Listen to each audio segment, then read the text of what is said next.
Nuestra iglesia de Santiago realizó un ejercicio de discernimiento, yo diría bastante largo, profundo, ancho, de una gran hondura. Cuando nos llegó la carta del Santo Padre, la iglesia de Santiago comenzó a ver cómo ella asumía esto que el Papa nos decía. Y esta carta paternal, esta carta de un hombre que ama a la iglesia y que fue llamado por el Espíritu Santo para conducir, para animar la vida de la iglesia, nos tocó muy profundamente. Y lo que él nos decía, lo que él nos sugería, se tradujo en lo que nosotros hemos conocido y estamos conociendo hasta ahora como nuestras acentuaciones pastorales 2019-2020. Ellas hacen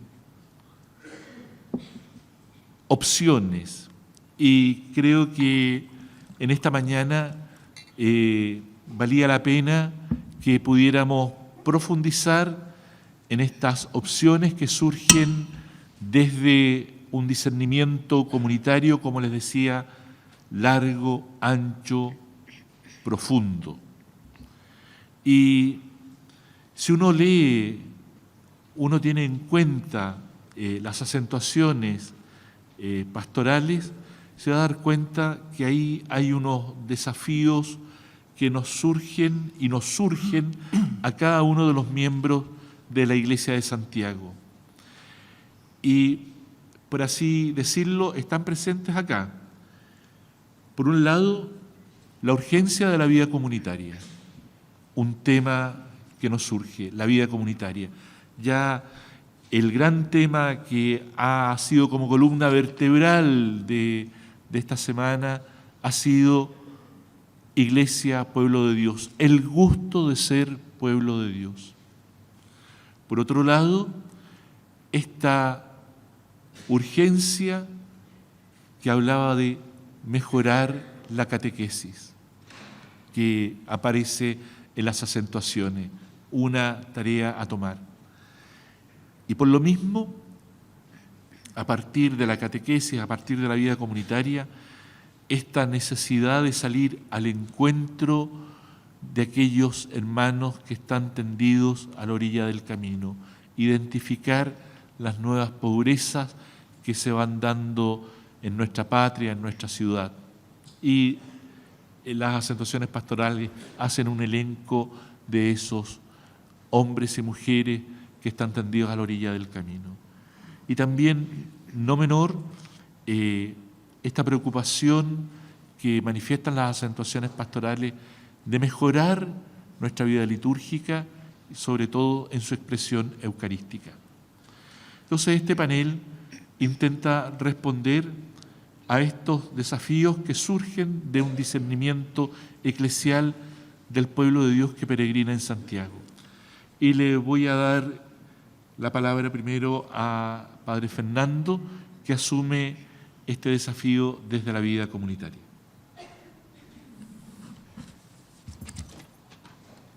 Bueno, muy buenos días.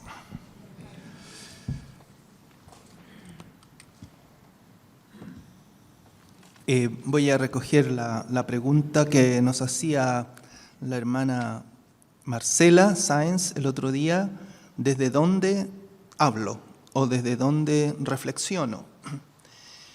Y yo miro la realidad y veo y reflexiono desde La Pintana. Para los que no conocen Santiago, La Pintana es una de las dos comunas más pobres de Santiago, en la parte sur, límite con la diócesis de San Bernardo.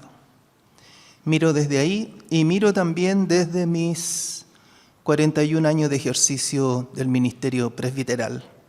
Esos son mis puntos de vista. Lo que yo voy a decir, gran parte de lo que voy a decir, ustedes lo tienen en su carpeta, en este folletito, que dice el discernimiento pastoral comunitario. La primera pregunta que a mí me surge en este tema es, vamos a ver si le achunto este asunto. Ahí.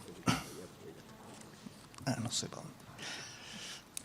¿Por qué surge este tema? Yo creo que todos nos hemos hecho en algún momento esta pregunta. ¿Por qué ahora surge este tema del discernimiento con tanta fuerza, en tantos lugares, etcétera? Y seguramente hay muchas respuestas, pero yo por lo menos veo 3. Una que ya se ha manifestado en estas mañanas de reflexión, que vivimos un momento cultural o sociocultural inédito, ¿no? Con luces y sombras. A los que somos más viejitos nos llama más la atención el cambio, quizás a los más jóvenes no tanto, pero los que ya tenemos varios años nos damos cuenta de un cambio muy, muy profundo, ¿no?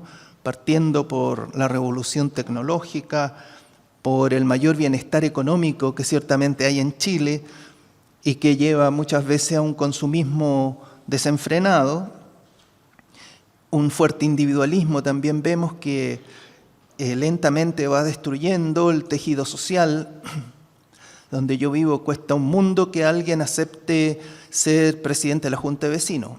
Hay varias juntas de vecinos sin cabeza, porque nadie quiere aceptar el cargo, ¿no?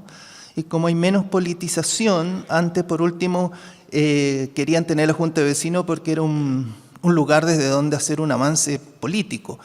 Pero hoy día eso no le interesa tampoco a las personas. Entonces, como que no hay motivaciones para hacerlo. Y por lo menos donde yo vivo no hay Junta de Vecinos. Y al lado tampoco. Entonces hay ahí un individualismo que fue destruyendo el tejido social. Por otra parte hay cosas bonitas como una mayor conciencia ecológica, ¿no? Que es o un feminismo que ha ido surgiendo en que la mujer defiende sus derechos.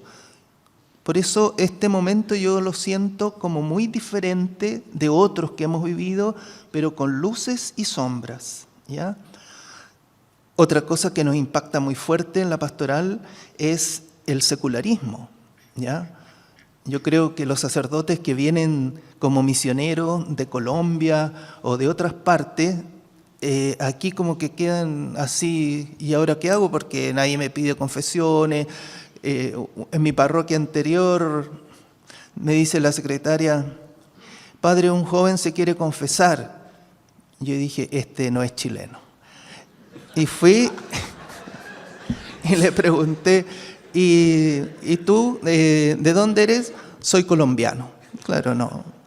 Entonces, yo creo que debe ser muy fuerte, ¿no? Para los que vienen de países mucho más religiosos, el secularismo en que nosotros vivimos.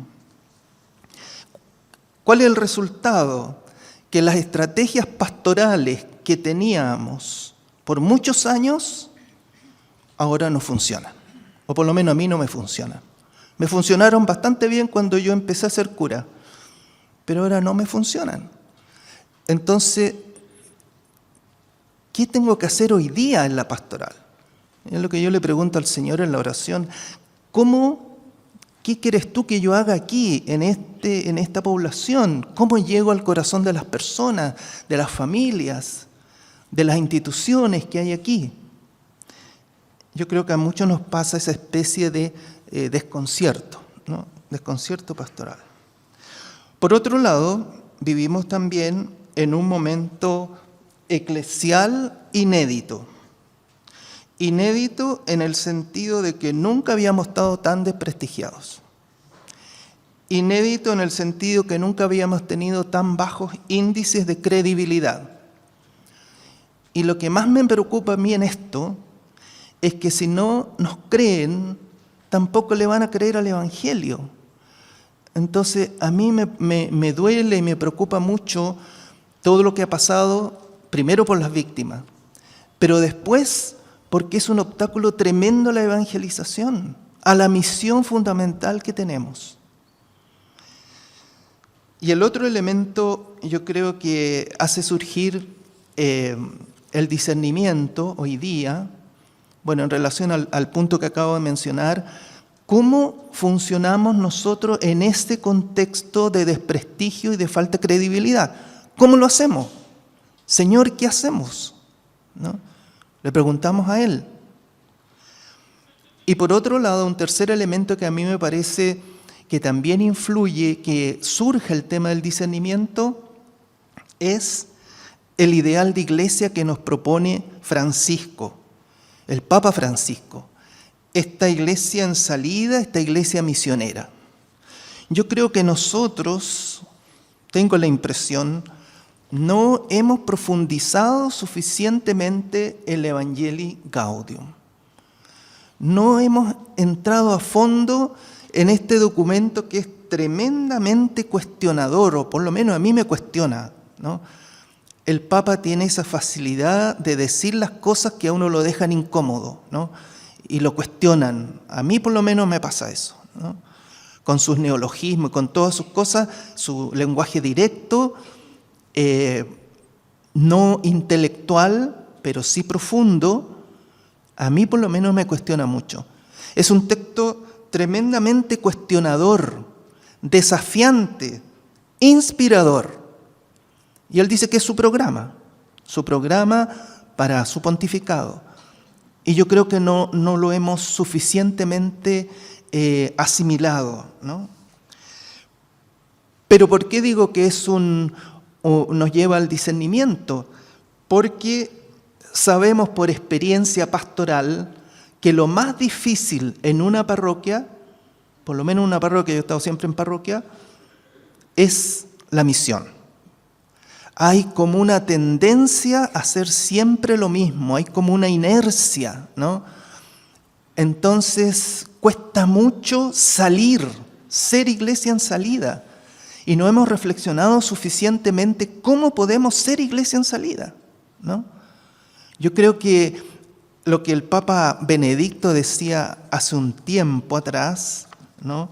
Lo que él llamaba el gris pragmatismo de la vida cotidiana de la iglesia, en el cual aparentemente todo procede con normalidad, pero la fe se va desgastando y degenerando en mezquindad.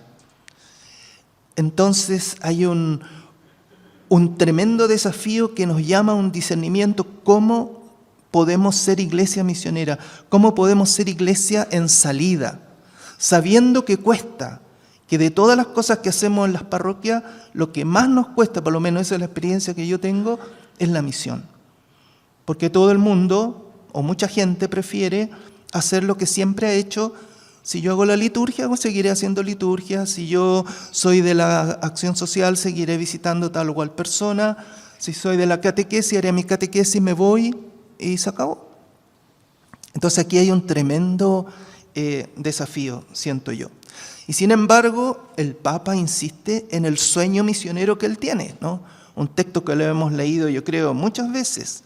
Sueño con una opción misionera capaz de transformarlo todo, para que las costumbres, los estilos, los horarios, el lenguaje y toda estructura eclesial se convierta en un cauce adecuado para la evangelización del mundo actual, más que para la autopreservación.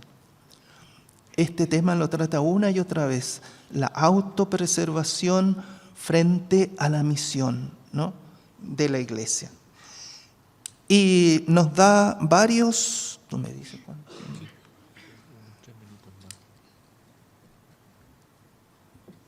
Y él, ya pasé eso. Okay.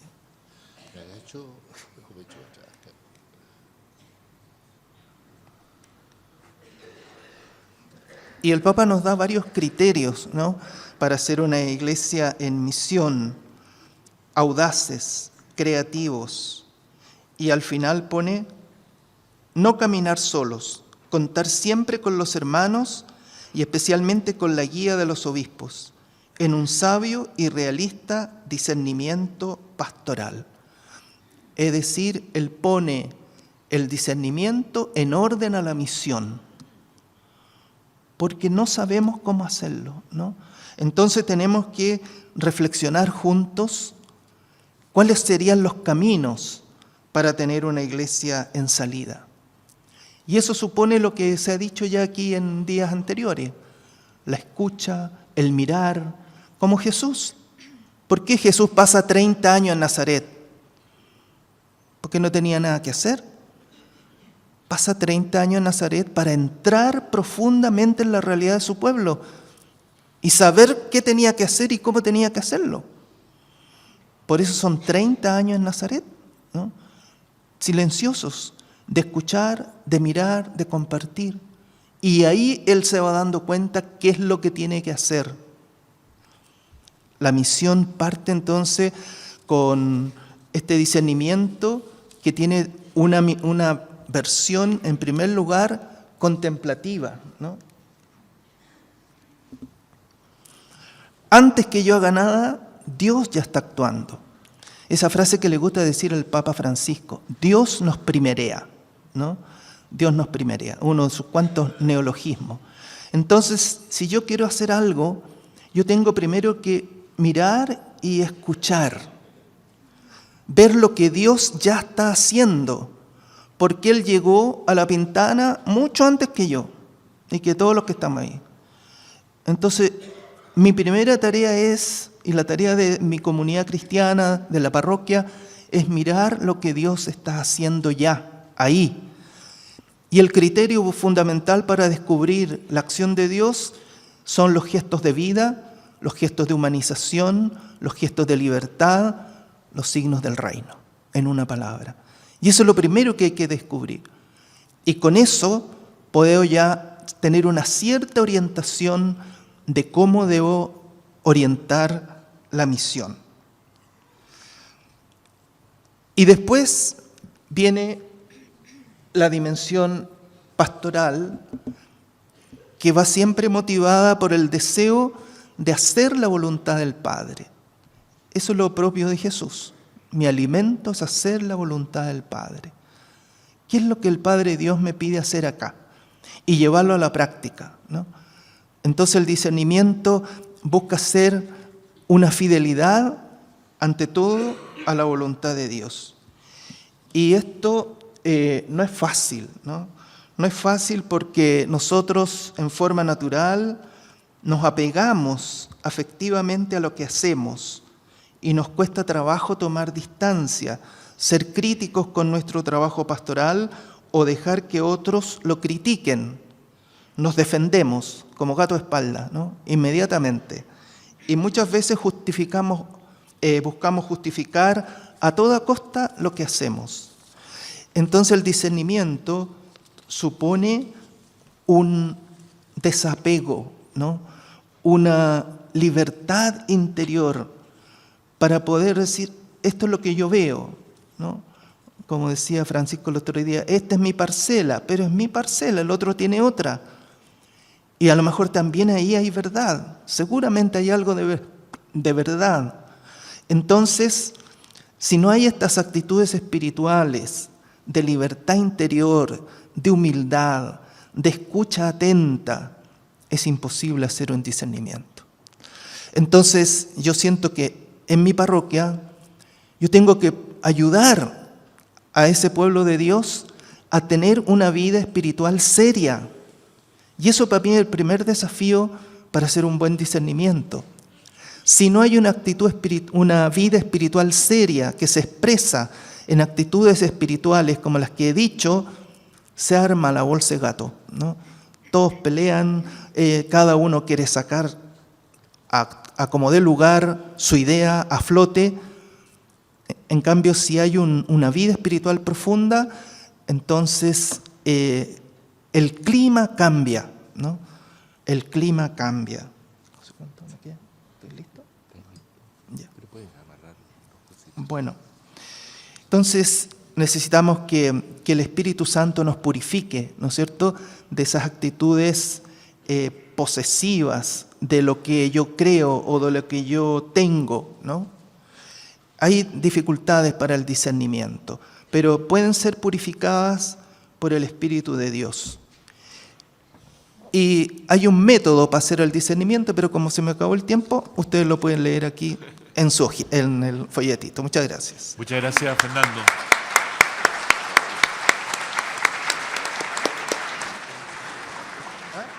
Y sin más, voy a dejar a la hermana Claudia con ustedes, que responde a la misma pregunta que le hicimos al padre Fernando. Gracias, Claudia. Muchas gracias. Primeramente, yo les quiero agradecer a mí cuando me invitaron como parte del departamento a compartirles en referencia a la catequesis.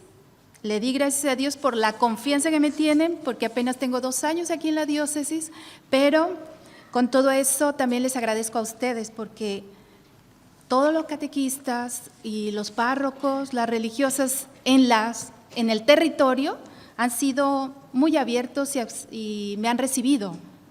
Y de ahí es que también les hablo, es la experiencia que les voy a comentar y lo que les voy a compartir.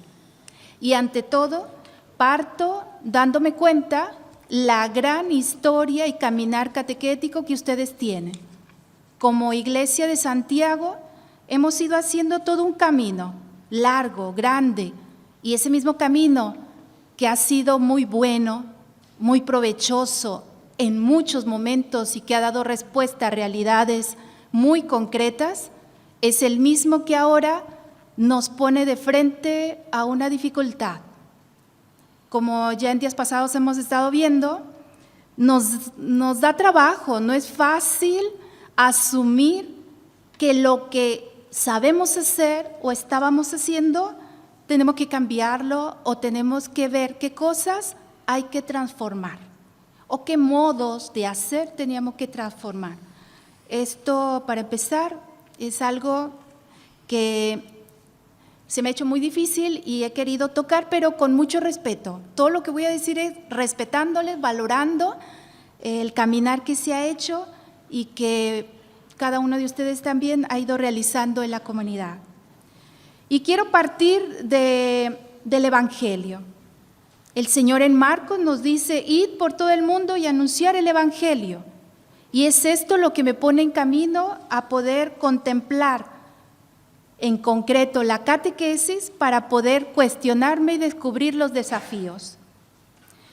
Uno de los primeros desafíos que yo me encontré es que en las mismas orientaciones para la catequesis en Chile y esta diócesis ha hecho opción por la iniciación a la vida cristiana con una inspiración catecumenal, que esto es muy bueno y es muy actual, pero que también me lleva a descubrir el gran desafío que tenemos de hacer un cambio de mentalidad.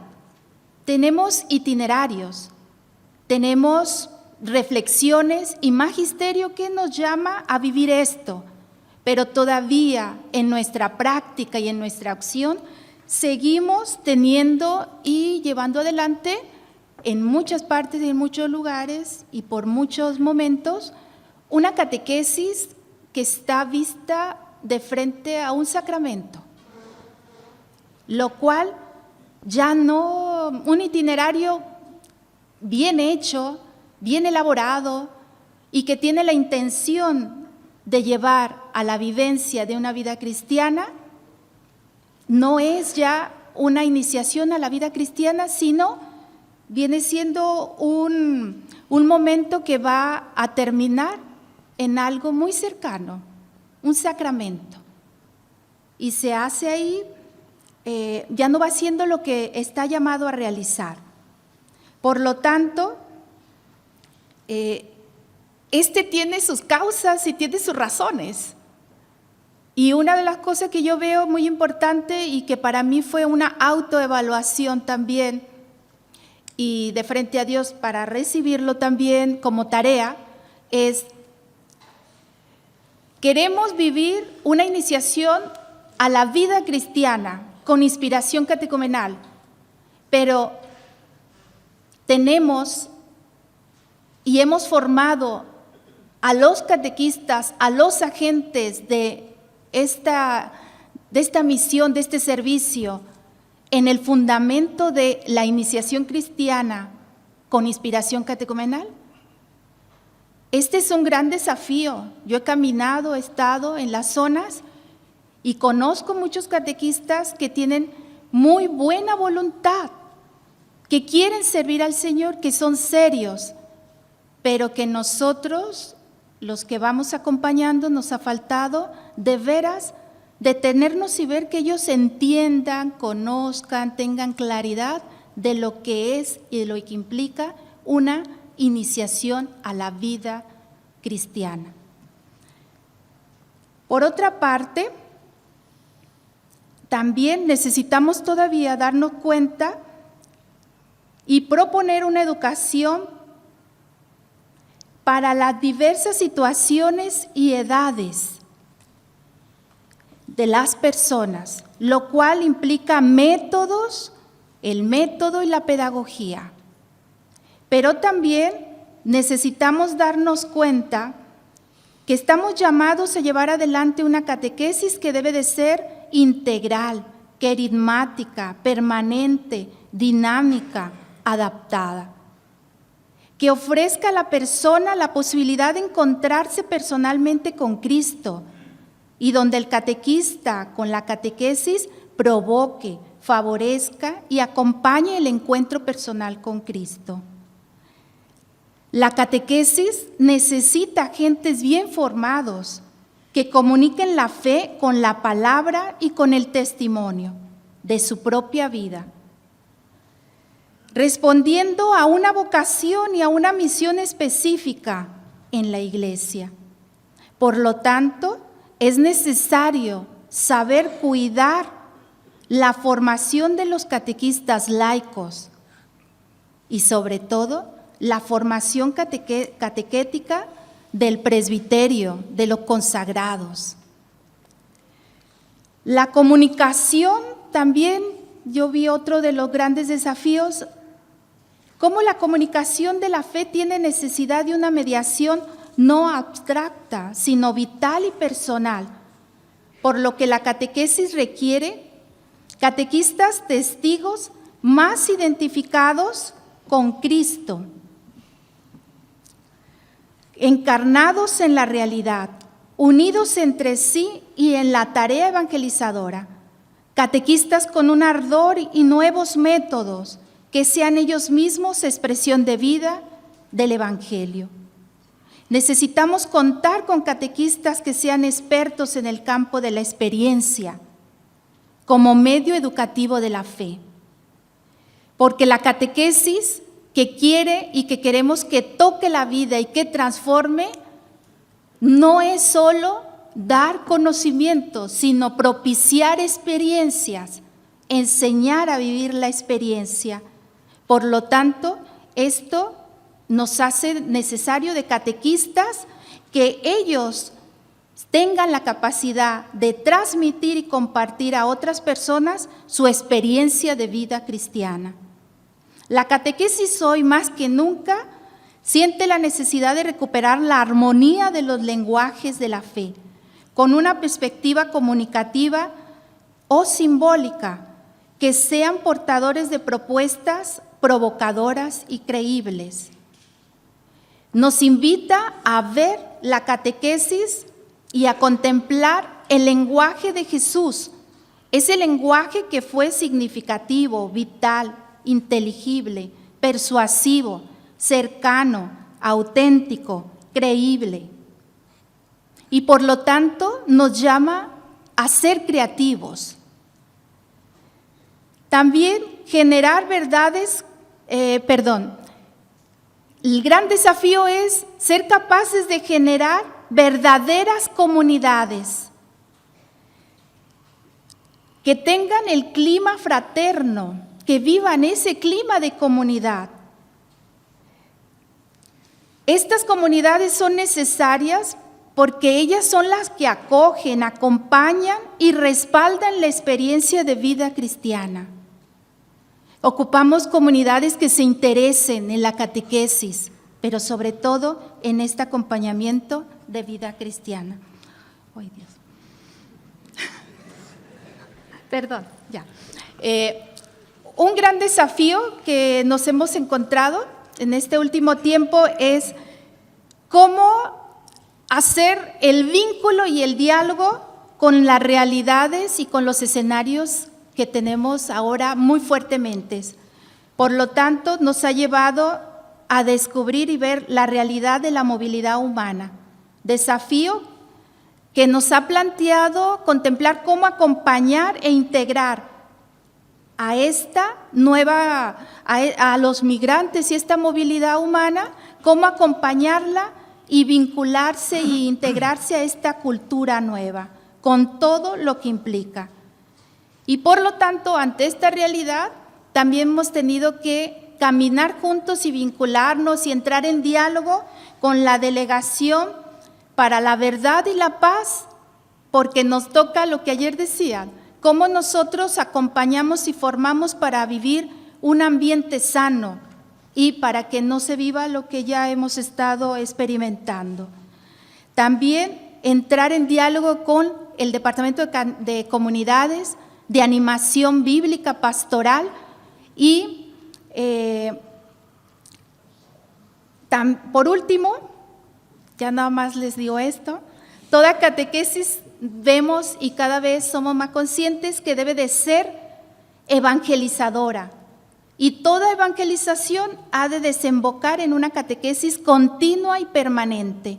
Nos damos cuenta cada vez más que no es solo fundamental y acompañar la educación en la fe, sino que necesitamos también evangelizar. Ahora la catequesis, esta es la gran tarea que tenemos.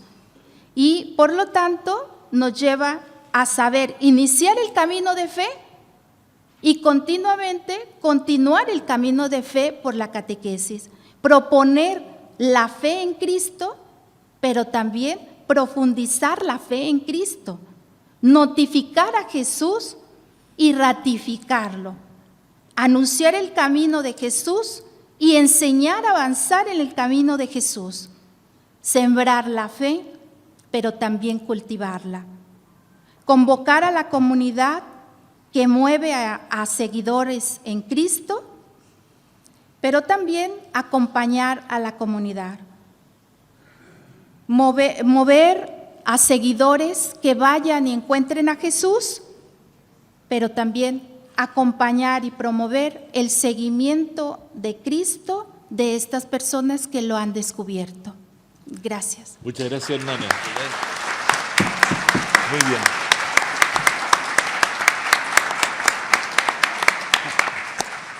Padre, el micrófono. Muy buenos días. Buenos días. En estos paneles, junto con discernir, hay que ser atleta del tiempo, me da la sensación, ¿no? Pero bueno. Los atletas del tiempo. Bueno. Los atletas del tiempo. Comparto algunos de los que desde la Vicaría Pastoral Social sentimos que son los desafíos que tiene la Iglesia hoy día. Yo creo que tenemos que hacernos cargo del modo en que hacemos iglesias hoy. Pensar, ¿acaso somos capaces de transparentar el modo de Jesús en nuestras acciones y las estructuras que sostienen la misma iglesia? Porque dependiendo de esa pregunta y de esa respuesta pudiera ser que haya que dejar caer algunas de estas estructuras, porque pueden ser viejas, anticuadas y porque ya no evangelizan. Las estructuras deben estar al servicio de la misión y no lo contrario, donde todo se ordena y organiza en torno a la estructura, a una institucionalidad que no conversa con el mundo de hoy. Es esta idea que a veces se nos enseñaba en teología de que la misión tiene una iglesia.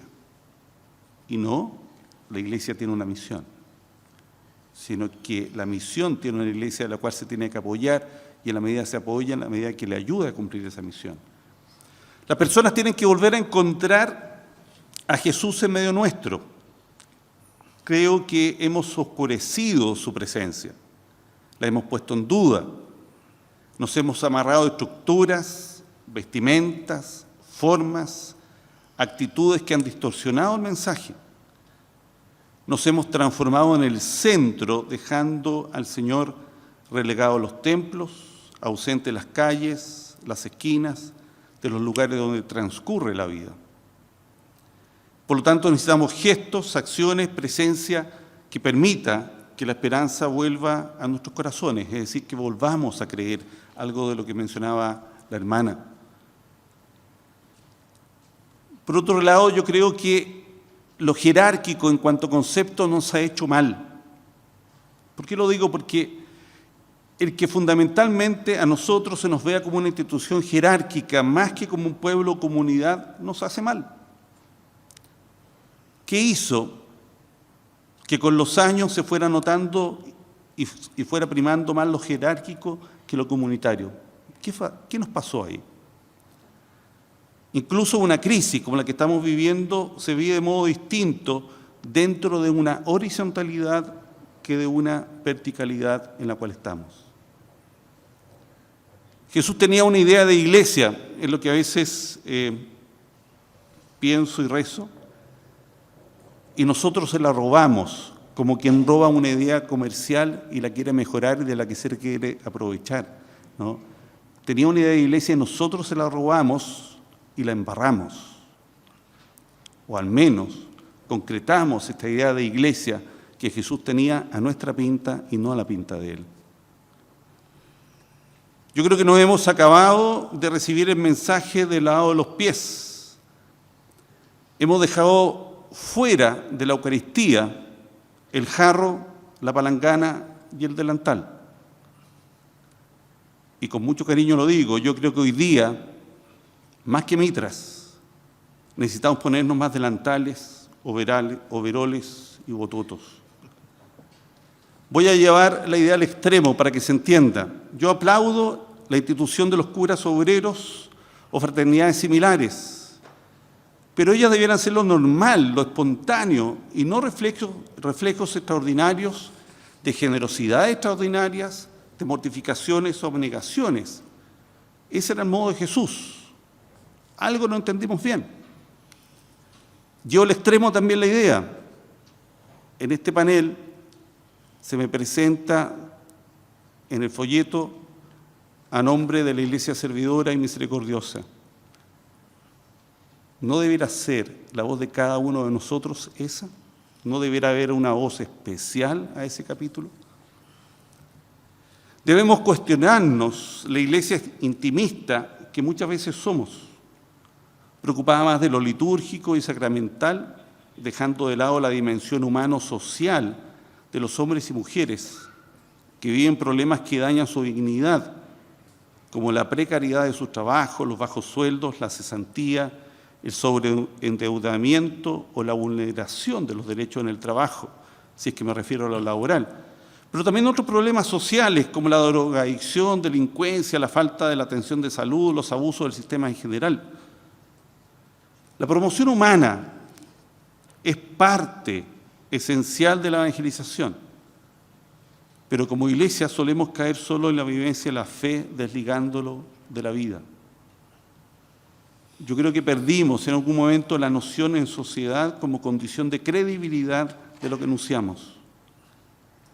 Hace algunos años atrás, al menos en la iglesia en la cual sucedía y vivía cuando ingresé a la Compañía de Jesús hace 35 años, hace años atrás la iglesia se hubiera hecho notar con mucha fuerza en el tema migratorio, es decir, no hubiéramos permitido que sucediera lo que está sucediendo en el norte del país, como también no hubiéramos permitido que sucediera la vulneración de derechos de los trabajadores y la precariedad de su situación y los bajos sueldos. Volviendo al texto de la oveja perdida, puedo decir que hoy faltan muchas ovejas acá. Hay tanto hombre y mujer que han quedado varados en el camino y no sé si hemos sido capaces de salir en su búsqueda. Sin duda faltan todas aquellas personas que a causa de los abusos de personas consagradas se han visto tan dañadas, escandalizadas, que han dejado de pertenecer a esta comunidad.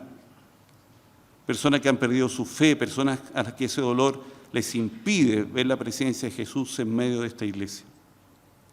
Un dolor que necesita de tiempo y señales claras para ser sanado. Y aquí como pastores habrá que tener mucha paciencia y no salirse de cansar una y otra vez.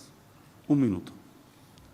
Además de estas personas y este verdadero dolor en carne viva que padecemos, podemos reconocer en esta parábola, en la ausencia, ¿no?, la situación de tantos adultos mayores abandonados, angustiados por pensiones que no les permiten vivir.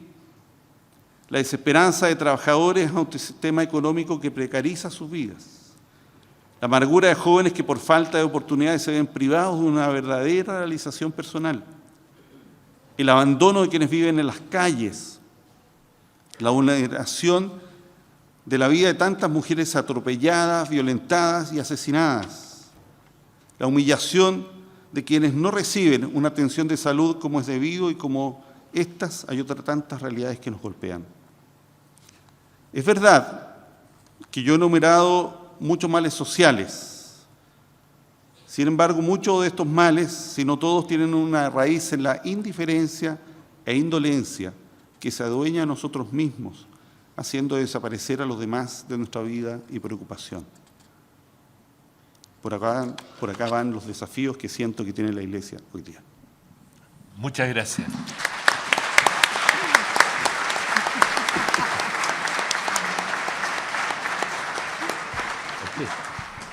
¿Tú vas a hablar? ¿Tú vas a hablar? No, tú cierras. No, sí. ¿Tú no vas a hablar? No, no voy a hablar por el tiempo. Pero yo hablo poquito y tú. Dale más. Sí, yo hablo contigo. Me exigen que hable.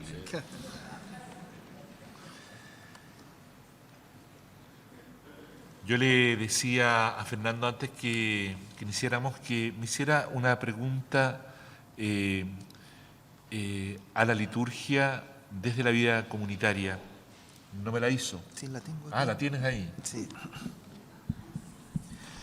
Bueno, la pregunta que se me ocurrió era que cómo las celebraciones litúrgicas, el modo de celebrar la liturgia puede ayudar a mejorar la vida comunitaria en el sentido de mayor conocimiento entre las personas, crecer en vinculación afectiva, en acogida mutua, en respeto, etc. Cuando tú estabas haciendo tu exposición, uno de los elementos que señalabas como fundamentales para la vida comunitaria era que había que crecer en una vida espiritual seria para poder crecer en el discernimiento. Si no hay una vida espiritual seria, es poco el discernimiento que podemos hacer. Y ciertamente que va a ser la vida litúrgica en donde vamos a encontrar el núcleo de la vida espiritual de la Iglesia.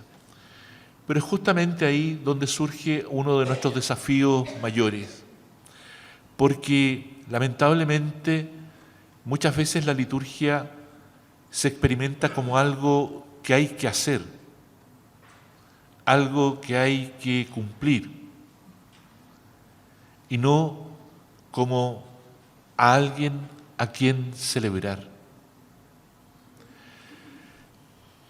Y si nosotros no asumimos en este tiempo lo que el Concilio Vaticano II nos señaló con respecto a la liturgia, que la liturgia celebra a alguien, a Jesucristo, que es Jesucristo quien se planta y se hace presente en medio de la comunidad para acompañarla, para interpelarla, para consolarla, es muy difícil que podamos crecer en una profunda vida espiritual. Solamente en la medida en que presbíteros, celebrantes, comunidad en general, sean capaces de tomar la liturgia no como una cosa, sino como el tesoro de la vida de la Iglesia, podremos crecer en vida espiritual. A mí siempre me ha conmovido lo siguiente.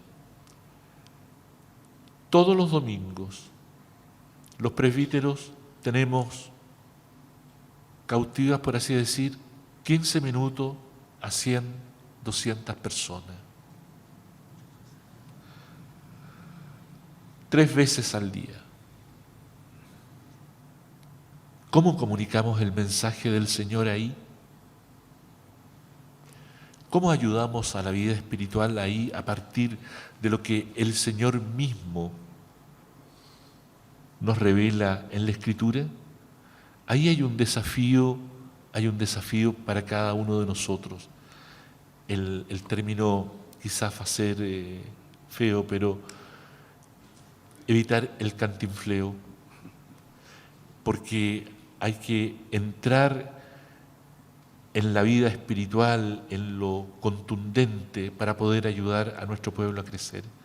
Pero también exige que cada comunidad pueda darse el tiempo para preparar la celebración. Como lo dice el misal, cada comunidad debe tener la capacidad de adecuar la celebración a la realidad que le toca vivir. Creo que solamente en la medida en que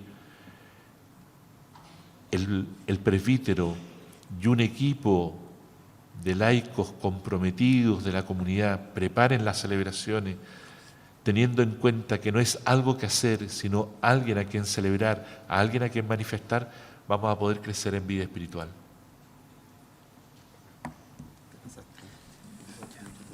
¿Mucho tiempo?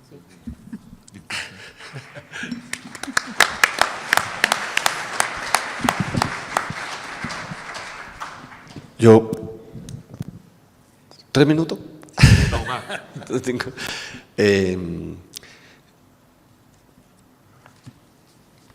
quisiera hacer como una especie como de cierre a propósito sobre todo el tema del discernimiento. Ustedes, los cuatro, creo que han planteado elementos muy interesantes desde cada uno de los lugares desde los cuales hablaron, desde la comunidad, desde la catequesis, la urgencia de la catequesis en este mundo tan secular, desde una mirada mucho más social, mucho más desde el mundo y desde la liturgia. Entonces, ¿cómo podemos vivir el discernimiento en cada uno de esos lugares? Porque justamente lo que ustedes han reflejado es que tenemos desafíos muy grandes después de esta crisis, en lo que hemos vivido en términos de la secularización. Y me gustaría sintetizar en relación con dos ideas, 2 puntos: el poder y la formación. Pareciera ser, mirando como debajo del agua, lo que está detrás de lo que ustedes están diciendo, el poder y la formación. ¿En qué sentido lo digo?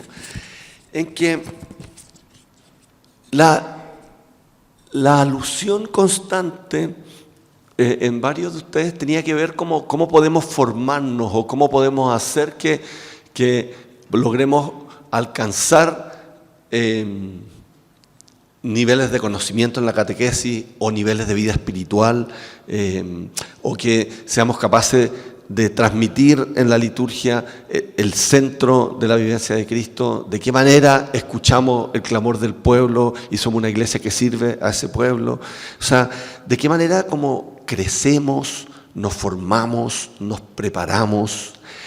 Y estoy seguro que eso es lo que cada uno de nosotros percibe como fundamental y urgente. Y de hecho, en el país lo mismo, decimos vamos a crecer si formamos y educamos a nuestra gente, y estamos en la discusión de la educación terciaria y la educación superior y la amplitud, después la educación de la primera infancia.